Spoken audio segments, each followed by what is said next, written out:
Welcome to another edition of Salukimania. I'm SIU writer Todd Hefferman. With me, as always, sports editor Les Winkler. Almost always. Here to talk some SIU football and some basketball. Football team's playing at Indiana State in the regular season finale.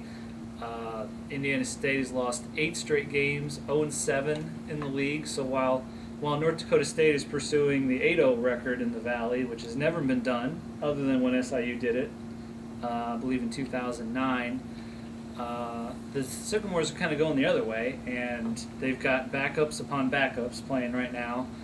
There's a chance, I believe, that Mike Parrish might play at quarterback, but they're down to their third-string tailback, Buck Logan, and a couple third-string defensive backs. But the Salukis have their own issues right now. What do you think the Salukis have to do to win on Saturday? They just got to take care of business and do what they've been doing the last couple of weeks. It's always it's kind of a trap game to go into Indiana State. It's one you figure you should win pretty easily, but at the same time, the margin of error in the Missouri Valley Football Conference is razor thin, as we've seen throughout the year. But the Salukis go in, play their game, take care of business. I don't think they can afford to have a sluggish start like they had last week against Illinois State. But Dale Lennon's, as you mentioned last week, Dale Lennon's teams have historically performed well the last few weeks of the season. So I really think the Salukis will go in there and just do what they need to do. Even though they have slim playoff hopes, they have done very well in the regular season finale. They've done okay being the favorite. I thought they played really well at Western Illinois, but Illinois State, I thought they didn't play as well. Being the favorite and kind of letting Illinois State stick around for most of the game. Just offensively, they got absolutely nothing done. It was just. I felt sorry for Ryan West. He'd take the snap and he'd look up and immediately just prepare to fall back on his back. He had no protection whatsoever. The running game seemed to be working, but for some reason, the Salukis seemed to be shying away, running the ball a little bit. And, it took that kind of a slap in the face of 45 yards and penalties on 2 plays for the Salukis to wake up in the second half. And once they did that, they just dominated the game. Yeah, I expect them to dominate this one too. Just Indiana State has very little to play for other than the pride and try to get the seniors a win. They don't have very many seniors, honestly, that are playing for them right now, so that's going to be a challenge for them. And they've given up a lot of big plays, a lot of yards on the ground. I don't expect SIU to try to pass it unless they absolutely have to on Saturday. That's fine with me. I like a good running football game. Get it over with in an hour and a half. I'm fine with that. It should be one, and I think the weather's going to cooperate. We're going to be in the 50s, 40s, 50s, which is pretty good for late November. Now the basketball team took a tough one last night against Austin Peay. They're playing a Division II team as part of the Gulf Coast Showcase. It's a 4-game tournament. Win or lose, they're still going to Florida next week to play 3 games in 3 days. But now it's a chance for them to get some momentum, possibly for that win for the tournament. But it's a chance for them to get their first victory, and they've struggled against the 2 D2s that they have played. This is I mentioned slim margin of error for football, and the same is absolutely true of the basketball team.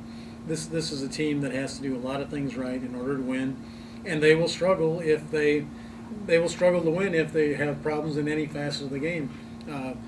One thing we saw in the first 2 games against Missouri and St. Louis U is this team, when it puts its mind to it, plays incredibly hard. They work as hard as any team since the Darren Brooks, Tony Young, Jamal Tatum teams. They just really get after it.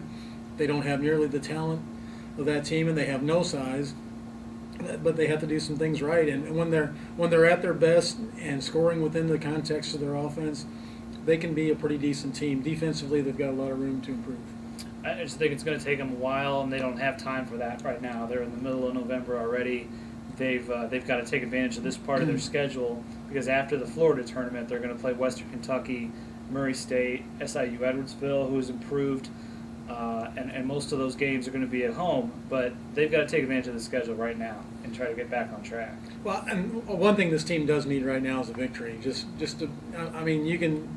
You can say that the Missouri and St. Louis University games were moral victories because they played really highly regarded teams, very close, but that only goes so far. It's like emotion can carry you so far, and then you hit a brick wall. At some point, they have to be rewarded with victories, and they have to get them where they can So yeah, you're absolutely right. And when you got a bunch of newcomers, any confidence is always an issue, and a victory over anybody, whether it's them or an NAIA team or whatever, a victory will kind of solidify what their roles are here and what they're doing is working towards getting to where they need to go. And I think that the roles is a key word too, because this team hasn't found its identity yet. Every player on the roster has not found his niche, his niche. So I mean, it's a growing process, and it's going to take a while. When you've got eight or nine people that are thrown in the action for the first time, it's going to take a while to get that rotation figured out and figure out who does what and who's capable of doing what and where. So, as you said, when they play hard, they do play terrific. But they've just gone through some of these lulls that Barry Hinson was talking about yesterday. These lulls to start the game. Now the lull to start the second half cost them, but when they got their act together, they came roaring back, and I expected them to take the lead. They never did, but they tied it with a minute 20 to go, minute 19 to go, and just weren't able to ever put them down, put them from playing from behind. Well, it just seems that this team, when it's playing a team game, does prosper. When they try to do too much one-on-one stuff, they get bogged down. You got a couple guys who can finish. Jackson, Desmar Jackson, and Jalen Pendleton are good finishers. But where they're really effective is when they're driving, and they can also dish the ball off to somebody breaking for an open layup, and that's where this team has done really well, because given the offensive talent on this team, easy buckets is like finding a gold nugget for these guys. So it doesn't appear, and I didn't expect this, it doesn't appear they're going to have much of a scoring presence inside, but their three-point shooting I thought was going to be much better. The eye test, you watching the games that you've watched, are they going to be a better three-point shooting team eventually? They just haven't made them yet? Yeah, I think they probably will. They've got some kids who can shoot the ball. I don't think they're going to be a great three-point shooting team by a stretch of the imagination, but they should be able to make 1 out of 3 with this group they have. Better than last year. Better than last year. Might be good enough. We'll see Thursday night, 7:05. It's at the SIU Arena. Then the football game is at 1 o'clock Eastern or 1 o'clock Central? 1 o'clock Central. 1 o'clock Central down in Terre Haute, Memorial Stadium.